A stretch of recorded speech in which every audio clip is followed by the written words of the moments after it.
On va changer évidemment d'actualité et passer à une actualité plus heureuse, quelque chose qui va nous changer un peu les idées, mais sur lequel la planète entière est concentrée. Demain, mariage donc du prince William et de Kate Middleton. Merci beaucoup Sir Peter Westmacott, vous êtes ambassadeur de Grande-Bretagne en France, d'être sur notre plateau bien sûr.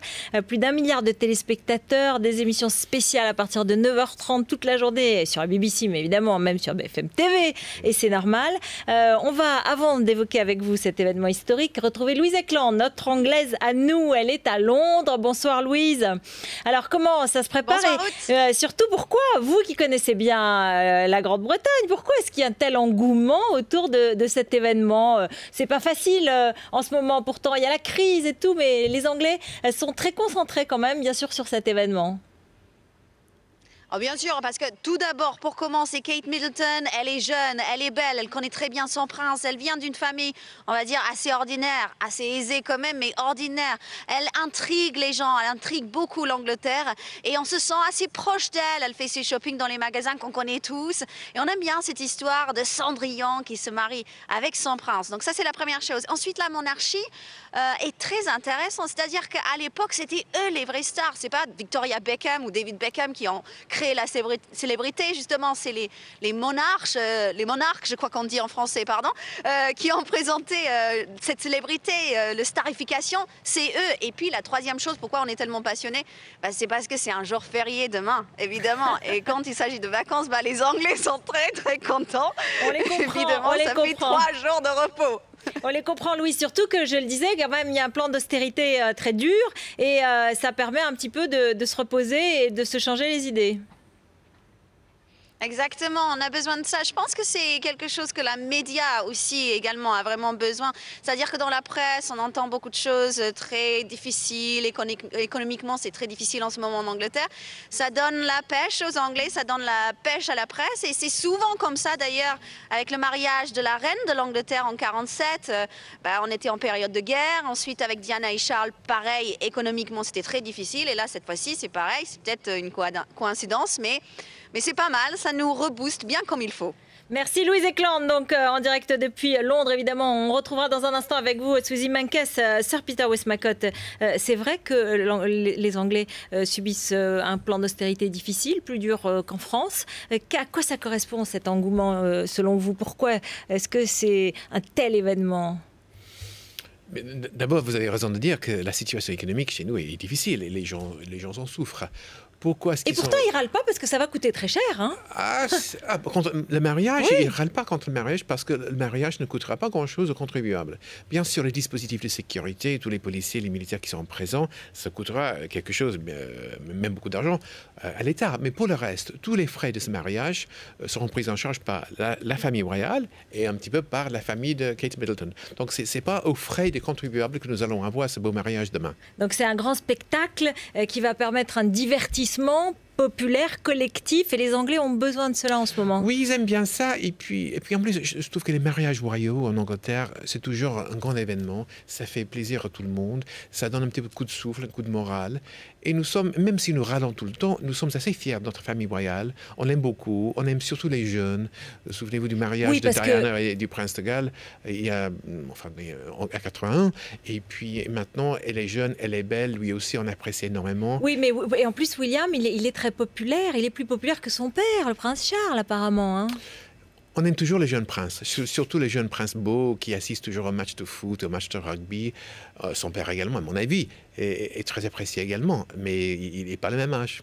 On a quand même été surpris dans la liste des invités de ne pas retrouver Tony Blair, qui avait tellement défendu Lady Di quand elle a fait ce terrible accident face à la reine. Et on dit que c'est le prince William qui n'a pas voulu l'inviter. Comment vous l'expliquez, vous? Écoutez, je pense que la règle de base, c'était, voilà, il n'y a que 1900 places dans l'abbaye de Westminster, donc il faut faire des choix. Ils ont voulu surtout avoir une liste de mariages modernes, leurs amis, les membres de la propre famille, les gens qui sont très méritants, les membres du gouvernement, quelques membres du corps diplomatique, les ambassadeurs sont invités, les ambassadeurs sur place là-bas à Londres, pas à l'étranger, bien entendu. Et donc, il fallait faire des choix assez difficiles. Il n'y a pas de raison qui oblige, si vous voulez, la famille royale à inviter tous les anciens premiers ministres. Vous aurez les membres du gouvernement actuel, vous aurez les leaders de l'opposition. Il n'y avait pas de relation particulière entre Tony Blair et la reine, ou Tony Blair et la famille de Lady Di et du prince Charles? Vous savez, Tony Blair, c'était un des 12 premiers ministres qui ont servi la reine. Il était là pendant 10 ans, ça c'est vrai. Mais les anciens premiers ministres, dont il y en a 2, je pense, si ma mémoire ne me trompe pas, qui ont été invités, sont tous les 2 les membres de l'ordre de la jarretière. Donc, Margaret Thatcher et John Major. Voilà, c'est ça. Margaret Thatcher n'assistera pas parce qu'elle n'est pas en très bonne santé. John Major sera là. Il était quand même le parrain un peu particulier des jeunes princes tout de suite après la mort de leur mère. Je pense que c'est cette raison surtout-là. Ils ne pouvaient pas inviter tous les anciens premiers ministres. Il n'y a pas de lien particulier entre les jeunes princes et les 2 anciens premiers ministres parce que ni Gordon Brown ni Tony Blair ne sont invités. Absolument. Ce n'est pas un snob particulier du tout. Ils ont été obligés de faire un choix difficile. Qu'est-ce que ça veut dire pour les Anglais? C'est quand même la pérennité de la monarchie. Ça veut dire quand même qu'il y a aucun doute, malgré tout, sur le maintien de cette monarchie qui, pour nous, évidemment, est un petit peu décalée. Ce mariage et ce succès, ça veut dire que les Anglais y tiennent plus que jamais. Vous savez, je pense que les Anglais tiennent absolument à cette monarchie. Si vous regardez les derniers sondages, où ils posent la question, est-ce que vous voulez changer la monarchie, vous voulez préférer avoir une république, 75% de la population britannique disent non, on préfère rester avec ce que nous avons aujourd'hui. Donc on râle, on se plaint, on dit parfois, ben voilà, qu'est-ce qu'elle fait, la reine et les membres de la famille royale. Mais au fond, les Anglais sont très fiers du système. Ça existe depuis 1000 ans. C'est même un système pas français, parce qu'on a trouvé une douzaine de nos rois ici en France.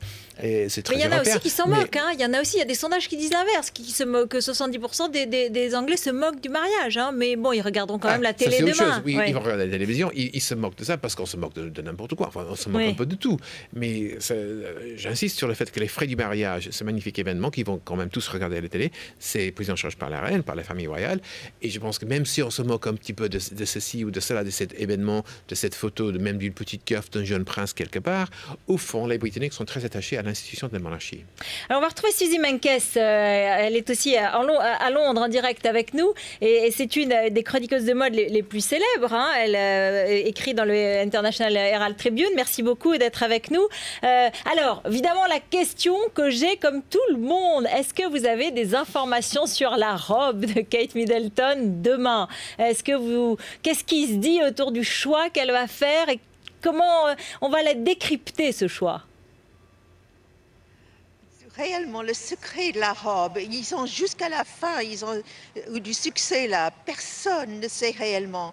On parle beaucoup du successeur de McQueen, Alexander McQueen qui est mort, mais on ne sait pas réellement si sa sœur Sarah Barton qui va le faire. On a parlé aussi de Bruce Oldfield, mais lui, il a nié aujourd'hui. Il disait non, c'est pas moi-même. Donc il y a plusieurs choix, mais on dit que même Kate elle-même, elle voulait prendre des idées elle-même du design. Donc on va voir, c'est le grand secret pour demain à 11h. Vous êtes une grande spécialiste des bijoux. Il y aura aussi le port des bijoux qui va être aussi significatif pour Kate Middleton demain. Ça serait très intéressant de voir si elle va porter un diadème comme toutes les princesses royales et les futures reines, ou si elle va faire plutôt les fleurs dans ses cheveux.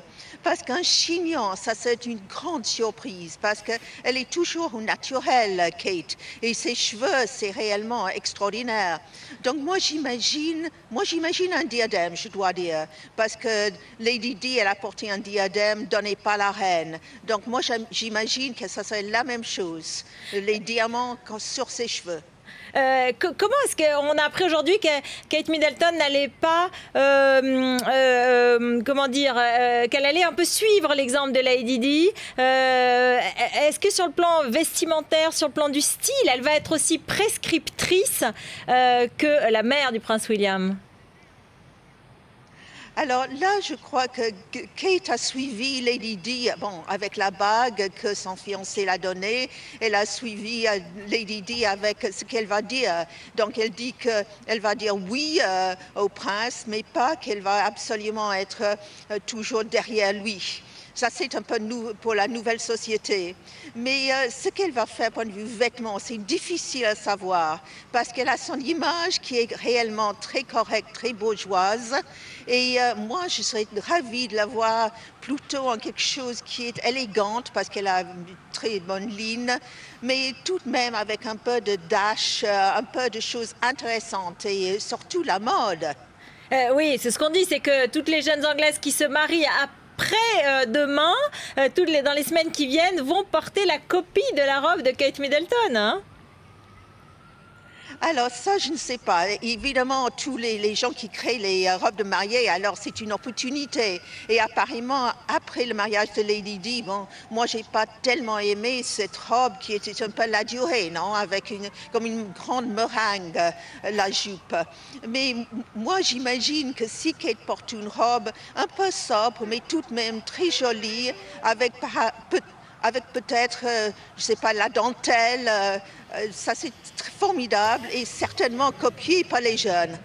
Merci beaucoup Suzy Menkes pour ce regard de la chroniqueuse de mode. Merci Sir Peter Westmacott. Vous allez regarder la télévision comme tout le monde demain pour apprécier ce cérémonial monarchique dans une démocratie parlementaire, la Grande-Bretagne. Merci d'avoir été avec nous sur BFM TV. Avec Thomas Soto, dans un instant, on revient bien sûr sur l'attentat de Marrakech. On vient de l'apprendre, Nicolas Sarkozy s'est entretenu avec le roi Mohamed VI il y a un instant. 15 morts et sans doute 6 Français. Le 20h, donc de Thomas Soto dans un instant.